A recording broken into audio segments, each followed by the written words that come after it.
Cousin falsely accused me of SA. Now my family is contacting me after almost 10 years. I grew up in what was probably the most normal of households. My parents worked a lot but still managed to care for me and my 3 older sisters. We were never super close as a family, but we never had any issues either. The same goes for my extended family. They always lived a few hours away, but we saw each other during summer holidays or Christmas and always got along great. However, as we got older, we naturally grew apart as everyone had their own lives. I'm 31 now. In 2014, when I was 22 and attending university, I received a phone call from my mother that turned my life upside down. I remember I didn't even answer at first because I was gaming with friends. However, she called again immediately after the first call. This was an unwritten rule in the family. If you call twice like that, it's important, like someone died important. So when she called again, I excused myself and answered, only to hear chaos on the other end, like people were arguing. But when my mom realized I had answered, it sounded like she went to another room and closed the door. I just asked what was going on, and I heard her crying. My memory of this conversation is a bit blurry, but she basically asked me if I had something to confess regarding Eve. Eve is my cousin on my mom's side and is 7 years younger than me, 15 at the time. At that point, I hadn't even seen Eve for several years. I just said no and asked what this was about. She just cried even harder and started accusing me of inappropriately touching Eve back when we were children. Eve had supposedly told everything to my sister, and my sister had relayed the information to my mother and my aunt. According to Eve, when she was 9, and I was 16, she had been playing in my room when I came in and started feeling her up. My mother screamed at me to say something, but I couldn't even speak. It was all so absurd. I remember thinking that it must be some bad joke. The last thing I remember saying was that it's not true and that Eve is lying. But then my mom goes on saying that Eve gave such a detailed description of where and how. Then she kept asking something like, "Did you do this? Did you do this?" And I just screamed back at her and denied it each time. It all ended with my mom putting me on speaker, and both my mom and dad said that they don't want anything to do with me and never to contact them again. 2 of my sisters texted me later that day, pretty much saying that I'm disgusting and then blocked me.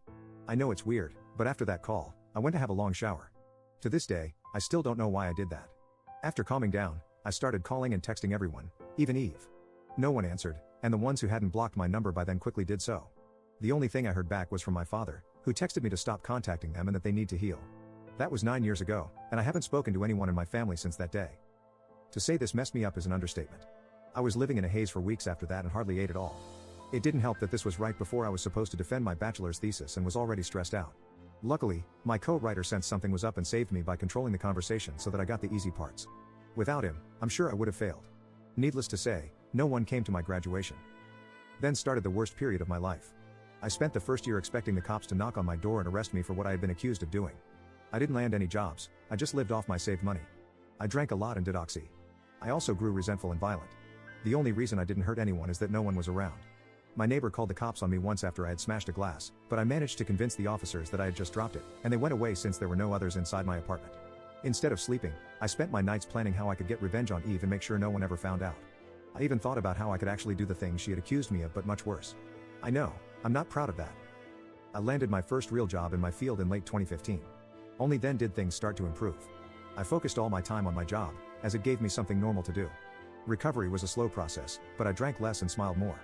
I lived cheaply and earned good money, so I made a point of buying myself a nice gift for my birthdays, a VR headset, a motorcycle, Lego, etc. And last year, I moved from my crappy apartment and bought a small house. It was an old dream of mine to have my own garage and a garden to care for. This has boosted me even more. So my life is okay now. I still have problems. I've been on antidepressants for the last few years, and while they help, it's not in a happy way. They simply remove the dark thoughts and replace them with dead ones. My trust in other people is close to non-existent. I've tried dating but have only been on 2 dates with 2 different women. It's really hard to speak like a normal person when it comes down to it. And what would I tell a potential partner when she asks about my family? Oh, you know, they accused me of a heinous crime, and we're not talking anymore. But I didn't do it, I swear. My field is very male-dominated, so the only woman I really speak to is my therapist, whom I like a lot. A few days ago, I received a text from my mother. It felt unreal, and I was scared to open it at first, so I just stared at the notification for hours before opening it. Yesterday, another text followed. Translated, they basically say, "Hi, my name. It's been so long since we talked. We miss you and want to know how you're doing."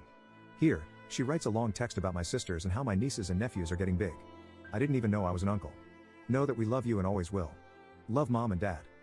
The second text said, "Hi, my name. We understand if you don't want to talk to us after what happened, but please listen. Last month, the subject of you was brought up at a family gathering. During this, Eve was downplaying everything that had happened to her. It got so awkward that she finally admitted that nothing happened and that she probably just dreamt it. We were all appalled by this. When we last spoke, we wanted to protect Eve and did the only thing we thought we could do. We know that's not excusing how you were treated. What Eve did was wrong, and we're all angry at her. We have called everyone that knew and told them the truth. We all want to speak with you, and your sisters want you to meet their families. Please write back if you can find it in you to forgive us. Love, Mom and Dad. So yeah, that's my situation right now. I haven't answered, but they no doubt know I've seen it. Truth be told, I'm seething. So many old, horrible memories are now stirring again. I don't want to forgive them, and I wouldn't trust myself to be in the same room as them right now. Part of me wants to call my family and unleash everything on them, to guilt them with everything I went through until they all hit their rock bottom. Then dedicate my life to making my cousin's life as miserable as possible. The other part wants to ignore them and continue with my okayish life with my motorcycle and my garden to keep me company. I don't have any friends. The only people I speak to are my coworkers, but we're not really close. I've called my therapist's clinic, but they told me she's on vacation and won't be available for weeks, and I don't want anyone else other than her. So that leaves internet strangers. Please, where to go from here? Do I ignore them and continue as is? Or do I answer? And if so, what to even write? I'm pretty sure meeting them in person would be a bad idea for the foreseeable future, but I'm not even sure how my life can improve from picking up those old threads. As embarrassing as it may sound, I've dreamed about the day when they apologize to me by throwing themselves to the ground and kissing my feet. Texting seems so anticlimactic now. Update 1. Hi, it's been a while since my last post, and I can't count the people asking me for an update. So I thought I'd post one, even though there's not much to say. First, I'd like to get a few things out of the way. Many people told me I should pursue legal action. I didn't mention this in my first post, but I decided against it long ago for a few reasons. In the best case, she would get a slap on the wrist, and I wouldn't gain much at all. I just don't think it's worth the legal headache. And if somehow I end up losing, I'll owe her legal costs. A lot of people have been messaging me about the fake updates. As I wrote in an edit to my other post, there are some fake updates on TikTok and YouTube. So if you saw something on other platforms that you didn't read here, then it wasn't by me. While I don't really care about people making fake updates, I just want everyone that saw my original post to know that these videos are not by me. With that cleared up, I'll add what's actually going on with my life right now. Know that I wrote the original post in anger and because I was completely lost on what to do. I needed a kick to the head, and I got that within the first couple of comments. That was really all I needed. I've met with my therapist. I was first scheduled for September, but she managed to move it, and we've had 2 talks so far. She also read the original post and many of your comments. While she would have preferred me to confide in a colleague of hers, in the end, she was glad you guys told me to calm down a bit and wait. She knows firsthand how I can get when angry. I won't go through everything we talked about, but it comes down to the fact that I may respond to my parents at some point, but if I do, it won't be anytime soon. I've started writing everything down that I want to say to my family, and then my therapist, and I will go through those things continuously. For those who asked, they haven't tried to contact me further. I will not be updating this issue anymore, nor will I be commenting unless it's something very important. I don't want to be rude, and I appreciate all the support, but it really is draining sometimes. I'd like to end by saying thanks again to all the people who've been wishing me well and checking up on me. And for the people writing to check that I'm still alive, don't worry. You don't have to do that. I'm off work for a while and not at the computer much. I'm busy painting my garage.